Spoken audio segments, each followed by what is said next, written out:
Por sus venas corre sangre italiana, pero su trabajo la ha convertido en ciudadana del mundo. Su mayor empeño es transformar los espacios que nos rodean en lugares más bellos y mejores para vivir. Hoy, nuestra invitada es la arquitecta Benedetta Tagliabue.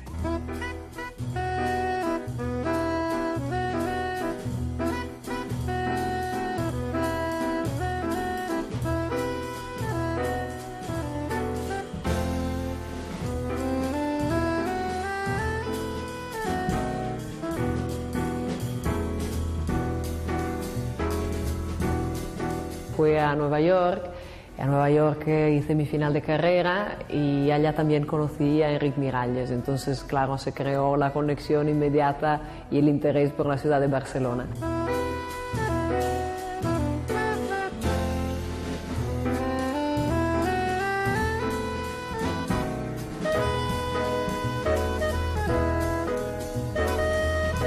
Todos los sueños que tenía por encima de la cabeza, todas las fantasías, se han hecho realidad en este parque tan especial.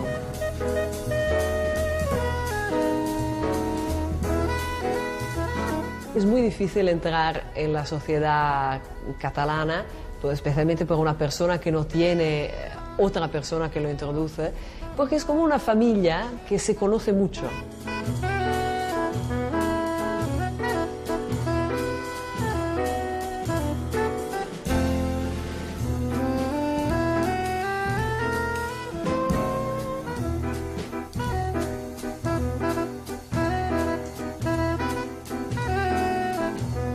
Siempre tenemos e intentamos mantener esa manera de trabajar como en una gran familia.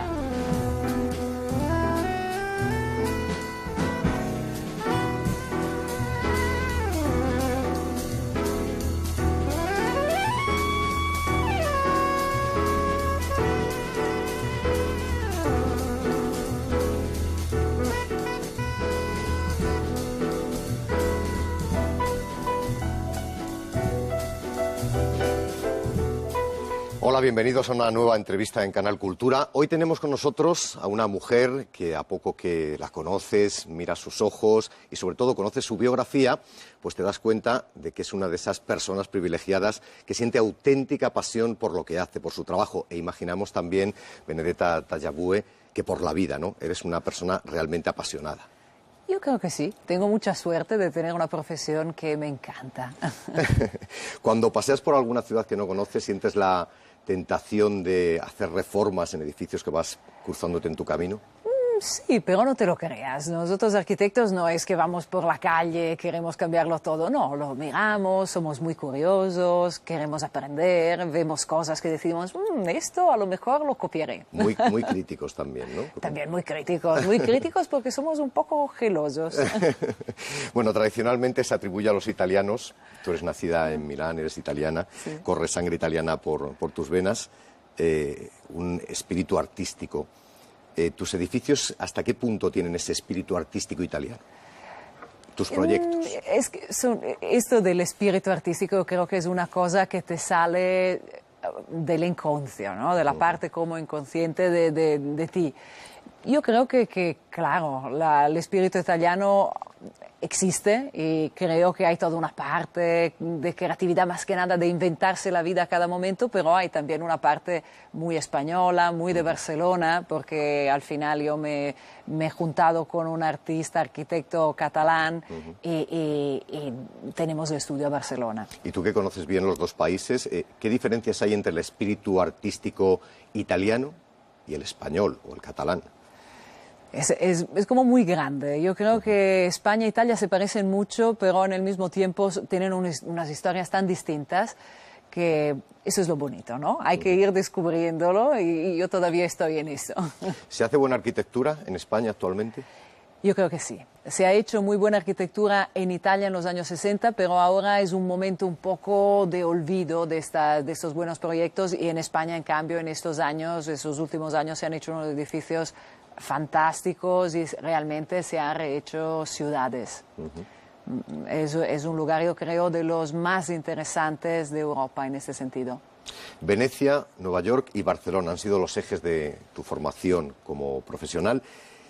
¿Qué te han aportado cada una de ellas? Venecia es una ciudad fantástica, es una ciudad donde puedes imaginar. Es una ciudad que había sido viva, que ahora realmente es como una ciudad que no tiene la vida que tenía, pero que todavía influye muy fuertemente. Y Nueva York, en cambio, es una ciudad donde todas las cosas pasan en el mismo momento. Tienen algo de parecido, son dos ciudades de grandísima personalidad. Y Barcelona es una ciudad que tiene una gran tranquilidad, que te permite hacer una vida tranquila, cómoda, pero también con un punto de creatividad muy especial. Si hablamos de arquitectura, ¿cuál es tu ciudad predilecta, la favorita? Dices, esta ciudad realmente debe ser difícil. Es muy difícil, es muy difícil. Nosotros como arquitectos estamos haciendo cosas en muchas ciudades diferentes. Me gustan las ciudades con puerto, yo creo que esto es una cosa que me estoy dando cuenta. Trabajamos en Barcelona, trabajamos en Hamburgo, trabajamos en Shanghái, todas son ciudades con puerto, pero también me gustan los lugares como más de paisaje, con montañas, es que me gusta cambiar seguramente. Hiciste la tesis doctoral sobre el Central Park de Nueva York. Sí. ¿Qué secretos guarda ese parque tan famoso por otra parte, ¿no? Tan conocido por todos a través del cine? Es un parque fantástico. Te parece de estar en un lugar muy natural, pero si piensas realmente es una naturaleza totalmente inventada. Acosada, ¿no? Por la ciudad también. Sí, acosada pero inventada, porque muchas de estas piedras que encuentras en Central Park realmente han sido llevadas, como han sido llevados la mayoría de los árboles, y esto te enseña que también los parques en las ciudades son lugares muy artificiales, donde la naturaleza está inventada. Y eso es una cosa importante para los arquitectos. El amor impulsó tu llegada a Barcelona, al conocer a tu pareja, el también arquitecto Enric Miralles. 20 años después, ¿qué sentimientos te unen a Barcelona? Es de la ciudad que ha sido más generosa conmigo, yo creo. Es una ciudad que ha permitido a un grupo de gente joven trabajar, tener un espacio, expresarse. Y realmente hemos podido hacer en Barcelona unos edificios que dialogan mucho con la ciudad, como el Mercado Santa Caterina, también el entorno, su barrio, el edificio para gas natural. Y yo creo que en ese sentido considero Barcelona una ciudad abierta y generosa, y no hay muchas. En una pareja de arquitectos, hombre y mujer, hay quien piensa que se anula la parte femenina. ¿Qué piensas de esto? ¿Es real? No, para nada. Yo creo que en las parejas hay unos equilibrios muy sutiles que es muy difícil describir, como siempre. La influencia recíproca está hecha a veces de pequeñas cosas, ¿no? Aunque a veces el hombre lleva un poco la voz pública, yo creo que la influencia de la mujer siempre es muy fuerte. Cuando se sufre una pérdida tan grande como la que sufrió en el año 2000, ¿cómo influye eso en la forma de seguir trabajando, ¿no? Porque además era pareja profesional, pareja sentimental. ¿Cómo se vive eso? ¿Cómo se sigue trabajando? No sé, quizá en ese caso sí que he tenido que adoptar también una manera de ser que era más la manera de ser de la otra persona. He tenido que intentar ser las dos cosas, ¿no? Los dos socios, el hombre y la mujer. Y bueno, yo creo que lo que se puede hacer cuando tienes una pérdida tan grande es ir día a día. No me he hecho un plan para el futuro, sencillamente he dicho, continuo, seguimos, y creo que es la única manera para dejar que la vida te vaya dando todas las nuevos inputs que te da. Un compañero suyo se quejaba en la prensa de que los arquitectos últimamente pues se ven sometidos mucho a caprichos ajenos, por decirlo de alguna manera. ¿Es eso cierto? ¿Está de acuerdo con esto? Bueno, yo no creo que últimamente. Los arquitectos siempre hemos sido instrumentos de caprichos ajenos, ¿no? Instrumentos en las manos del poder, y creo que esa relación con el poder la tenemos que trabajar bien, de manera inteligente, intentando crear diálogos, intentando hacer que todo el mundo entienda nuestro trabajo. Entonces, para eso pienso que es importante que los arquitectos hacemos esfuerzo de hacer entender lo que hacemos. ¿Y hay una obsesión por intentar sorprender constante en los arquitectos, en la arquitectura cada vez más y más y más, ¿no? Eso tampoco somos los arquitectos, ¿no? Como también dependemos de los políticos y de una sociedad, también eso de sorprender viene mucho de la sociedad, ¿no? Sí, de quien nos hace el encargo también a veces. Yo quiero que mi ciudad tenga el edificio más sorprendente o mi... Claro, porque estamos en un mundo como muy rápido y podemos acceder a la información del mundo entero. Entonces, eso de sorprender es necesario, ¿no? Eso de ser rápidos, de ser impactantes. Y yo creo que nuestro cambio, digamos, como arquitectos, de un tipo de arquitectura que sorprende, ha sido un poco el efecto del cambio de una sociedad. Aunque ahora vamos en una línea muy diferente, vamos en una línea en que los arquitectos intentan ser como más sociales e intentan demostrar su entrega a toda la sociedad. Bueno, se sabe, hay un dicho español que dice: en casa del herrero, cuchillo de palo. ¿Eso sucede en su casa, en tu caso? Mira, nuestra casa es una casa muy cerca del Mercado Santa Caterina, una casa en el casco antiguo que se parecía a una ruina imposible de transformar, y allá hemos hecho como un experimento continuo. Allá probamos a hacer cosas que después aplicamos en proyectos y realmente en la casa hemos aprendido mucho. ¿Cómo sería la casa ideal para Benedetta, la casa del siglo XXI? Yo creo que no soy capaz de decir las cosas genéricas o la casa del siglo XXI. Yo creo que las casas siempre tienen que estar adaptadas a una situación, adaptadas a la gente que los vive, y entonces cada una tiene que ser como especial. No, pero hay una obsesión por la sostenibilidad, por el ahorro, por la economía, Claro. por lo que se está implantando, ¿no? Las casas domóticas que cada vez se manejan más a distancia. Todo eso tiene que estar incluido en la casa del siglo XXI, ¿o Esto seguro. El tema de la sostenibilidad ya es un tema fundamental, porque ya nos vemos como más con conciencia de intentar ser parte de nuestro ambiente. Pero yo creo que hay un poco que reinventar la palabra sostenibilidad. A veces es que se desconoce realmente qué significa, y yo pienso que muchas veces la arquitectura que hemos hecho, que se ha hecho con cariño, que se ha hecho en el pasado con atención, ya es una arquitectura muy sostenible. Hay que volver a descubrirlo, y yo creo que la manera de trabajar de muchos arquitectos en España es sostenible, porque los arquitectos en España están haciendo cosas como muy puntuales y muy cuidadas. Entonces hay que seguir así. En la Semana de la Arquitectura de Barcelona, su estudio vivió una jornada de puertas abiertas, con muchísimas visitas. ¿Le gustaría romper algún tópico respecto a eso, respecto al trabajo en el estudio arquitectónico?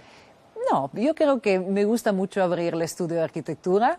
Me gusta que la gente venga a ver cómo trabajamos, porque no hay ningún secreto. Me gusta demostrarlo y que se vea que todavía, aunque necesitamos de ordenadores y estamos en una era informática, trabajamos con las manos. Seguís siendo artesanos. Seguimos siendo artesanos, y esto es fundamental, porque al final los edificios se construyen con las manos, se construyen con la gente, y aquí tenemos que hacer la primera prueba hacia esta realidad. Está muy de moda la figura del arquitecto estrella. Es un poco lo que hablábamos antes, ¿no? Del edificio que sorprende, el arquitecto estrella. ¿Usted se considera o te consideras miembro de ese selecto grupo? ¿Eres un arquitecto estrella? No, pero soy un arquitecto que desde hace muchos años piensa que explicarse es importante, también que no ha cerrado nunca fronteras, o sea que hemos ido por el mundo a intentar hacer nuestras arquitecturas en otros lugares. Yo creo que los arquitectos estrellas a veces se pueden definir como arquitectos que viajan y que intentan hacerse entender en muchas partes del mundo. No me gusta tanto la definición de arquitectos estrellas, pero sí que me gusta hacer ver a todo el mundo que antes los arquitectos quedaban en su propia ciudad, en su propio país, y ahora ya no es así. Y este es un cambio increíble. No, y que saltáis más a los medios de comunicación, sois conocidos, un poco en ese sentido, ¿no? Lógico, ¿no? Porque tenemos que hacer una tarea, a lo mejor venimos de fuera y tenemos que promocionar un proyecto en Hamburgo, decimos, o en Shanghái. Entonces necesitamos que la gente del lugar nos entienda, y lo mejor es hablar a través de medios de comunicación. Entonces es necesario. ¿Y qué queda, volviendo al tema que hablábamos hace un instante, qué queda de verdad de artesanía en estos tiempos de modernidad y de tecnología en el trabajo de Benedetta arquitecta, ¿no? Tú tienes una idea la tienes que llevar a... ¿Qué queda de verdad de artesano en ese trabajo? Yo creo que queda muchísimo y además me gusta insistir en este tema, ¿no? En el tema de la artesanía. Nosotros somos muy artesanos en la manera de hacer nuestros proyectos, cuidamos durante las obras a ver cómo se producen las obras. Y ahora, por ejemplo, en la Expo de Shanghái estamos produciendo el pabellón de España. El pabellón de España habla mucho de intentar recuperar la tradición artesana y transformarla en algo más, ¿no? En algo de futuro, a ver si esto es posible, porque creo que esto es muy importante. Por tu estudio pasan numerosos proyectos, muchísimos proyectos. ¿Es complicado no repetirse? ¿Innovar en cada nuevo proyecto? No... Es difícil, ¿eh? Es difícil no caer en esto como de mimarse a sí mismos, de mirarse en el espejo, de repetir. Pero yo creo que es importante y intentamos por eso que cada proyecto sea especial, porque realmente lo inventamos a través de la situación y cada situación es como muy diferente, ¿no? O sea, hay cosas que se repiten, pero cosas que son totalmente nuevas. Entonces me gusta pensar que a lo mejor los proyectos que hacemos en el estudio son como parte de una familia, como los hermanos se parecen, pero son todos especiales. Sí, más que repetición hablaríamos de sello, ¿no? Que cuando Exacto, algo sello. lleva el sello, tu sello, es realmente, bueno, tal vez sea eso el síntoma de que has llegado a la cumbre como profesional, cuando los edificios, los proyectos que llevan tu sello están ahí, son reconocibles. No creo, yo creo que esto de hacer cosas reconocibles es intentar llevar una personalidad. Yo creo que esto lo puede hacer cualquiera desde el principio, intentando realmente ser sincero con lo que produce. Entonces yo creo que al principio con Enric Miralles estábamos haciendo proyectos que a lo mejor no se construían, años y años haciendo concursos, dibujos y nada llegaba a realidad. Pero hay que tener paciencia y después de unos años las cosas se van afirmando. Bueno, en la arquitectura hay un innegable lado artístico, lo mismo un día despiertas y dices, hoy tengo este proyecto en la cabeza y es totalmente nuevo y cambias, ¿no? A lo mejor es irreconocible, no lleva tu sello, me explico, es un cambio radical. ¿Estás abierta a eso, a hacer un cambio radical? Aunque yo creo que los cambios radicales a lo mejor parecen radicales, pero siempre van como, ¿sabes?, cambiando poco a poco lo que ya tienes. Tienen el pozo de lo anterior, ¿no? Sí, porque a veces cuando piensas de hacer algo totalmente nuevo, después te das cuenta que no, que hay muchas cosas que vienen de antes y tú ni te dabas cuenta, ¿no? Porque inventar de cero, yo diría que es imposible. Sí. ¿Y qué le dirías a las personas que creen que hoy en día se construye peor y más rápido y con más improvisación que nunca, ¿no? Porque me refiero también a la arquitectura más cotidiana, ¿no? La de la vivienda, la de más cercana tal vez a la gente, ¿no? Que da la sensación muchas veces que se levantan los edificios muy rápido, se construye un poco ahí. Bueno, eso no depende de los arquitectos, yo creo que... Pero es cierto eso, que hay una tendencia a construir rápido y... Es que esto depende de una dinámica del mundo de la construcción más que la dinámica de los arquitectos. Yo creo que es importante pensar que cuando hay un buen arquitecto detrás de una construcción significa que hay una buena intención de hacer algo de calidad. Y eso ya es como muy positivo. Esto evitaría, por ejemplo, construcciones rápidas hechas para ganar dinero más que nada. ¿Qué parajes naturales, de la naturaleza, la belleza natural, han servido de inspiración para tu arquitectura? Mira, no sé, yo creo que cada cosa con que entras en contacto es importantísimo para hacer un buen proyecto, ¿no? Hacer un proyecto con lo que te gusta. Yo creo que a veces cosas como los paisajes que ves mirando desde las ventanillas del tren también son unas de las clases magistrales que puedes tener sobre la posibilidad de hacer un edificio fantástico. Porque realmente a veces los lugares naturales, a veces estos lugares de cultivos o montañas, son de una belleza tan grande que piensas, ojalá ¿cómo me atrevo yo aquí? Pudieras hacer un edificio tan bonito. Pero bueno, evidentemente influirá, ¿no? El entorno a un proyecto, el entorno que tienes, si es un entorno árido o montañoso, de alguna manera influye en tu manera de llevar a cabo ese proyecto, ¿no? Sí, yo creo que hay dos maneras, ¿no? Una inconscia que viene un poco de lo que has visto cuando eras niño, que ya llevas dentro y ya no te puedes dar cuenta, y otra que vas como trabajando mientras haces un proyecto. Por ejemplo, en el caso del Parlamento de Escocia, estuvimos muy atentos a la belleza del paisaje alrededor, a intentar introducir este paisaje dentro del edificio, a utilizar la madera, que es un material que se utiliza muchísimo porque es un pueblo de navegadores, no solo de gente que está en la tierra. Entonces, claro, ha salido un edificio que tiene una parte de paisaje, una parte de construcción casi como de barcos, y las dos cosas se funden haciendo algo como muy nuevo. ¿Se inspira Benedetta Tagliabue en el pasado, en los clásicos? Hay que mirar, y más siendo italiana, ¿no?, teniendo sangre italiana, mirar a los clásicos, a las arquitecturas... Yo creo que sí. Yo creo desde que las pirámides hasta... están ahí, ¿no? Es muy importante mirar los clásicos o como mínimo conocerlos y realmente allá hay una fuente inagotable de intentar emular edificios buenos. Ahora, por ejemplo, llego de Sydney, donde hay un edificio absolutamente innovador, que es la ópera, pero te das cuenta, acercándote a la ópera, que seguramente el arquitecto también era un arquitecto que conocía los clásicos y que sabía innovar por encima de una gran capacidad previa. Y para el arquitecto, como decía Picasso, también la inspiración te tiene que pillar trabajando, ¿no?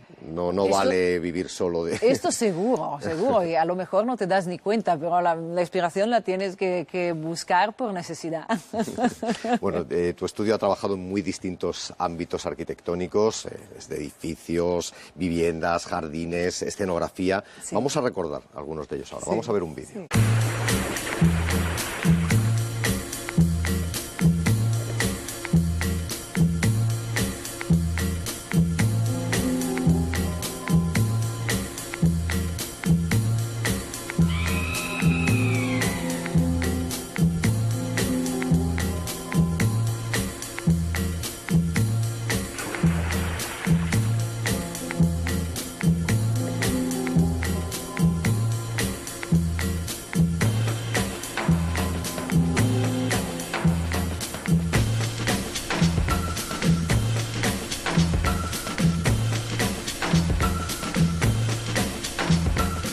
El edificio es realmente un poco esto, ¿no? El cruzarse de la fuerza de la naturaleza y de un gran paisaje verde con la fuerza de la ciudad.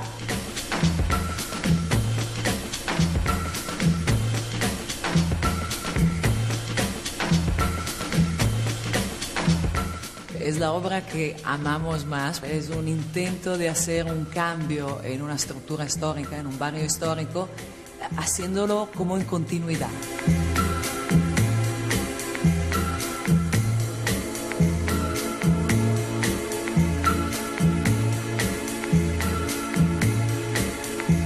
Hemos escogido hacer un edificio alto que también fuera capaz de romper los límites.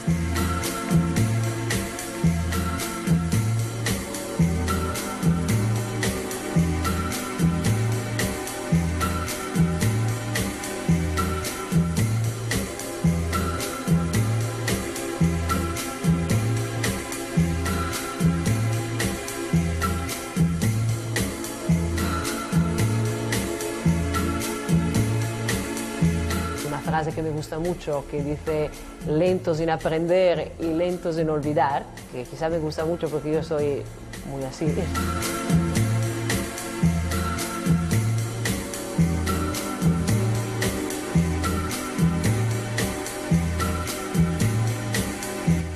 Benedetta, lenta en aprender, lenta en olvidar, es una frase preciosa, muy acertada, pero ¿es compatible esa filosofía con estos tiempos que corren de la velocidad, la prisa por terminar cuanto antes, por levantar cuanto antes una construcción? Yo creo que sí. Claro que estamos en una sociedad muy rápida, pero hay que intentar no perder la calma, hay que intentar realmente basarse en los conocimientos que hemos tenido con estudios largos. Y esa frase además tiene que ser una frase de Nietzsche, ¿no? Una frase de un filósofo, no precisamente de ahora, que pero ha escrito cosas que son muy, muy actuales. Pero en estos tiempos en que se valora tanto la rapidez, los arquitectos también se verán condicionados por los plazos, por la prisa de quien encarga el proyecto. Esto sí. ¿Eso os afecta mucho también? Esto siempre. Somos una profesión que parece bonita desde lejos, pero muy dura, porque siempre estamos realmente intentando hacer lo mejor que se pueda en circunstancias que siempre son difíciles. El mundo de la construcción es un mundo muy complicado. Entonces intentamos hacer lo mejor de lo mejor dentro de plazos y intentando que las condiciones de humor de todo el mundo sean buenas. Hacemos el posible. Y cumpliendo los plazos, además, ¿no? Y cumpliéndolo. ¿Qué tiene que tener un proyecto arquitectónico para que te animes a participar, a que te ilusiones con él? Mira, sobre todo ser un proyecto que intenta ser algo especial, que intenta ser un proyecto de calidad. Y yo creo que hay muchos clientes que intentan tener edificios de este tipo, porque realmente, como tú decías, estamos en una sociedad muy rápida, además de una información digital basada en imágenes, pero la capacidad de un edificio de dar esta concreteza, esta realidad, yo creo que todavía es insuperada. Es un mundo en el que vivimos demasiado rápido, todo el mundo quiere rapidez, pero también vivimos una sociedad muy afectada por la moda. ¿La moda afecta también al mundo de la arquitectura, las modas? Lógico, Sí. lógico. Además tenemos toda esta posibilidad de ver entre nosotros arquitectos lo que estamos haciendo y lo que están haciendo los demás. Entonces, evidentemente, la moda influye. Pero los arquitectos tenemos normalmente un tipo de educación que nos impone hacer algo pensando que tiene que durar en el tiempo. Entonces no puede ser demasiado frívolo, ¿no? Tiene que tener alguna realidad que hoy funciona, pero también funcionará mañana y funcionará dentro de 50 o 100 años. Por eso que la arquitectura es un poco diferente de lo que se hace en la moda. Y cuando se hace un proyecto como el Pabellón de España de Shanghái, que sabes que va a tener en teoría una duración limitada, o que se hace con... Sí. ¿Es diferente el planteamiento? Es muy diferente. Además, aquí hay un entorno que sabes que va a cambiar. Tenemos un río fantástico detrás, pero alrededor tenemos una ciudad que ahora no existe y que dentro de un año tampoco existirá. Entonces, es un hecho especial, el Pabellón de España, y tiene que hablar como muy fuertemente de temas que son, por ejemplo, la capacidad de innovar con la tradición, la capacidad de tener una característica, de ser reconocibles y además de la capacidad de España de entrar en relación con un mundo tan diferente como el mundo chino. Es como la tarjeta de presentación también de nuestro país, una tarjeta de presentación arquitectónica, ¿no? Exacto, es una tarjeta de presentación, no solo arquitectónica, porque dentro habrán muchos contenidos, pero realmente yo creo que el pabellón intenta ser como una invitación amistosa a acercarse a España y a ver que España no es tan diferente de China, ¿no? Por ejemplo, aquí utilizamos el mimbre y el mimbre es un material muy tradicional de España. Ahora, lastimosamente, se está un poco perdiendo esta artesanía, pero también es una artesanía que casi idéntica se da en toda Asia y en la China. Y por eso que podemos colaborar. Uno de sus primeros trabajos, de tus primeros trabajos, fue la escenografía. Antes hemos visto un poquito para la ópera Don Quijote de Merce Cunningham. ¿Qué diferencia hay para una arquitecta en esas dos facetas del trabajo? Debe ser muy distinto hacer una escenografía, meterte en el mundo del arte, de la interpretación de la escena, a levantar un edificio emblemático. ¿Qué te aporta esa parte de tu trabajo? Nosotros hemos trabajado en escenografía un par de veces, con La Fura dels Baus y ahora últimamente con Merce Cunningham para hacer un ballet.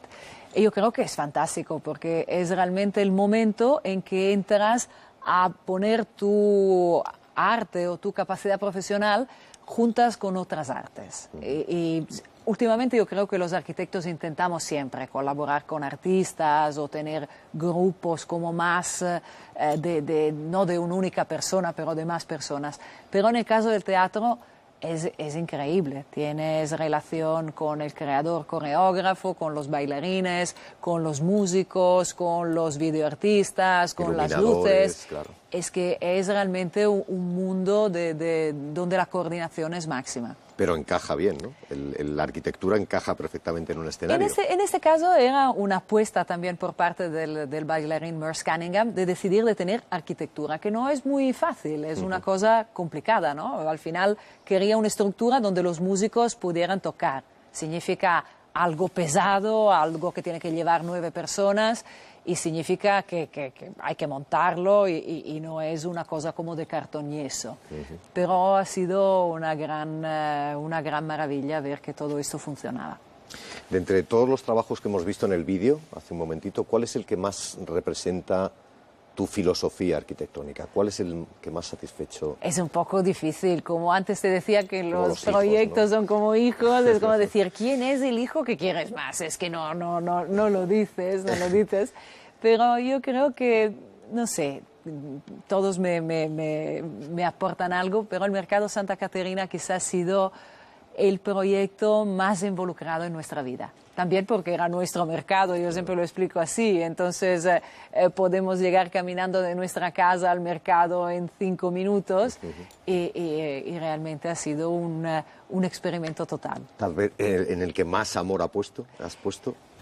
Sí, no te creas, realmente he puesto amor en muchos otros proyectos, en el Parlamento de Escocia, en el edificio del gas, ahora en ese proyecto para Shanghái. Pero quizá aquí sí hay una fuerte involucración con nuestras vidas personales. Con tu hogar casi, ¿no? Casi, ¿no? Con nuestras biografías. Bueno, hay un trabajo más anónimo que no ha aparecido en el vídeo, que es el de la construcción de unas escuelas en Nepal. Sí. Háblanos de ese proyecto. Es un proyecto complicado que yo no sé si llegará a hacerse nunca, porque últimamente han habido unos grandes problemas con la política nepalí y con la cooperante Vicky Sherpa, que ha impulsado este proyecto.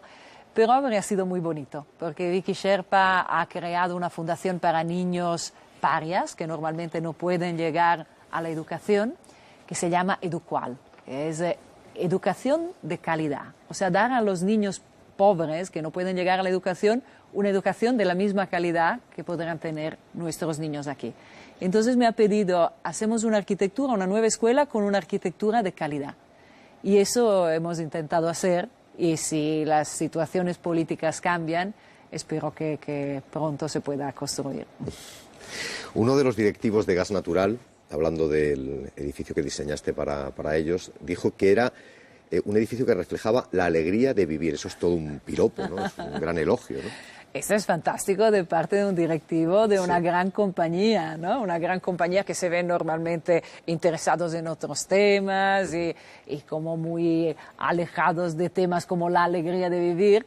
Pero yo creo que es fantástico que esta gran compañía nos haya dado la oportunidad de hacer un edificio realmente corporativo, que pero sea así como alegre, que hable también de su integración con la ciudad y que caracterice un poco la compañía. ¿Reflejan los edificios la alegría de vivir o los estados de ánimo de los arquitectos? Y yo creo que mucho, ¿no? No solo de los arquitectos, pero también de las personas que han querido este edificio.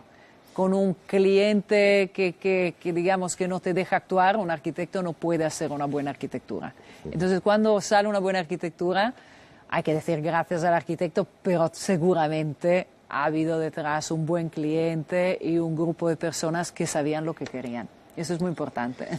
Vosotros, casi como los actores de cine, tenéis que pasar castings, vamos a llamarlos así, que son los concursos, ¿no? Lastimosamente. Lastimosamente. Debe ser frustrante, ¿no? A veces trabajar tanto en un proyecto, presentarlo a un concurso y ver que a lo mejor no encaja o no ganas ese...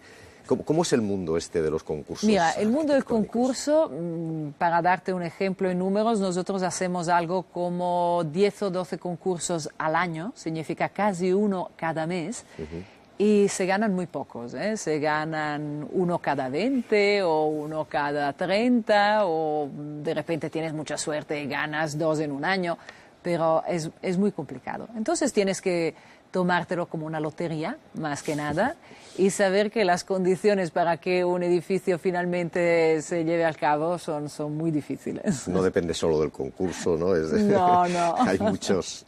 Bueno, ¿y dónde encuentra Benedetta su inspiración? De verdad, ¿no? Dices, bueno, Mira, yo creo que de verdad, en el mismo lugar donde empezamos a trabajar, donde nos dicen aquí tienes que hacer un proyecto, entonces realmente miramos alrededor y siempre encuentras cosas muy interesantes, porque realmente la razón para que yo soy arquitecto yo creo que es para conocer más la sociedad.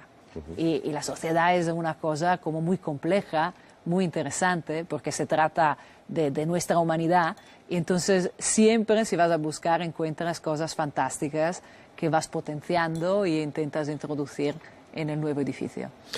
Oficinas, viviendas, bodegas, empresas, ¿en qué lugar impensable sueñas poner tu sello, construir o hacer? Mira, yo siempre sueño con lo que tengo entre manos, la verdad, ¿eh? Tenemos muchos concursos cada año, tenemos proyectos que se están haciendo y lo bonito es intentar realmente pensarte los proyectos, no hacerlos automáticamente, pensarte cada vez cómo los puedes hacer de una manera nueva, cómo puedes mejorarlo, con quién puedes colaborar para que esto salga fantástico. Y entonces realmente en este sentido todo lo que tenemos en la mesa es lo que más me interesa, ¿no? Y cuando viene algo nuevo, maravilloso, pero... Casi siempre como la primera vez, ¿no? Todo, Sí. Aunque sea un tópico, lo de empezar siempre con la misma ilusión. Ahora, pero... por ejemplo, entra un poco el mundo, ¿no? En nuestro estudio. Hasta ahora hemos trabajado mucho en Europa, pero ahora empieza a entrar China, por ejemplo, Australia, África, y es muy interesante. Ahora, por ejemplo, estos nuevos encargos en China, a raíz de la presentación del pabellón de España a Shanghái, me llenan de entusiasmo. No sé cómo acabarán, pero como mínimo me están llenando y me están llevando a mundos... A trabajar en nuevos mundos, desde A luego. trabajar en nuevos mundos, sí. ¿Qué sensación produce saber que tu obra te va a dejar, te va a perpetuar, va a superar, te van a sobrevivir? O sea, tú dejas ahí una obra y dices, yo moriré, pero eso seguirá allí muchísimos años. Casi mejor no pensarlo, ¿sabes? Porque esto aterroriza. Claro, ¿no? Más que darse cuenta que nuestra vida es una cosa tan rápida Tan y efímera, que va pasando, es darse cuenta de la responsabilidad de cuando llevas a cabo un proyecto. Sí, es un poco lo que hablábamos de la moda, o sea, como hagas algo a la moda, si el proyecto realmente perdura, puede ser que dentro de 100 años tu edificio ya no sirva para nada, no encaje sirve. bien, ¿no?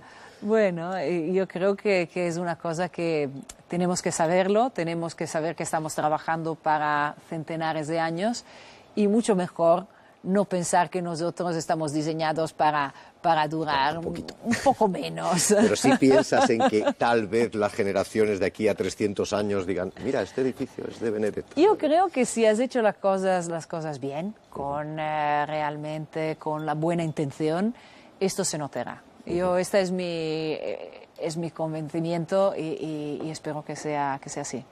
Hemos hablado de la propuesta para el pabellón de Shanghái, de la Expo de 2010, pero por encima, háblanos más de ese proyecto. ¿Qué has querido expresar con esa...? Mira, un pabellón siempre es difícil, porque una expo ya, ahora que el mundo se ve todo en Internet, es como no sabes muy bien qué es. Pero es un poco como un lugar de encuentro, un lugar donde las varias nacionalidades se dan a conocer. Y aquí hemos intentado un poco hablar de España a gente que vive muy lejos, ¿no? A chinos, a asiáticos, a cualquier tipo de público. Entonces, de la España hemos querido dar una idea de dinamismo, de grande capacidad, por eso que es un edificio que se mueve mucho, que tiene una geometría complicadísima, pero también de capacidad de innovar con la artesanía y con la tradición. Cosa que yo creo que a España se consigue y que, por ejemplo, a China todavía no se consigue demasiado. Están destrozando todas sus ciudades para hacer las nuevas ciudades del futuro. Entonces, aquí estamos utilizando un material muy antiguo, pero en arquitectura es como muy nuevo, que es el mimbre, y estamos haciendo un edificio absolutamente nunca visto antes Lo con un tenemos aquí material. en la imagen, ¿no? Ese sí. Esta ahora sí, me decías. Esta ahora sí. Ahora se ha construido la estructura, que es una estructura de metal. Esto ha sido posible porque la tecnología del metal es la misma en España y en China. Entonces hemos podido enviar dibujos, es decir, lo hacéis así y realmente se han hecho así, con dificultades, pero... Y ahora estamos con una tecnología que en construcción es muy nueva, que son una serie de artesanos tejiendo paneles de mimbre para recubrir toda esta geometría tan complicada. ¿Y qué proyectos, qué sueños arquitectónicos tiene Benedetta ahora, después de esto? ¿Qué tienes en mente? ¿Qué hay? Sí. Por ejemplo, ahora tenemos proyectos para un pintor chino donde quieren hacer un pequeñísimo museo en su ciudad de nacimiento. O también tenemos encargos en Australia para hacer un gran centro que involucra la ciudad, porque realmente lo que se hace aquí en Europa, que es considerar mucho la ciudad cuando se hace un proyecto de arquitectura, es algo que en mundos como Australia o Estados Unidos es como algo sorprendente, ¿no? La ciudad se ve de otra manera y esto de integrar es algo como todavía muy nuevo. Entonces es muy bonito intentar llevar esta capacidad en otros mundos. A veces ilusiona igual un pequeño proyecto, como ese que comentabas, para un pintor, sí, que un gran proyecto faraónico. Absolutamente. Este es un poco nuestro problema. Nunca consideramos los proyectos o escogemos los proyectos por su dimensión. Ese es un problema, porque un proyecto de gran dimensión lleva más capital, más dinero, más posibilidades. Pero a veces los proyectos pequeños te llevan una grandísima satisfacción. Por ejemplo, se trata de conocer un pintor chino que aquí casi desconocemos, que para toda Asia es un gran maestro a nivel de Picasso.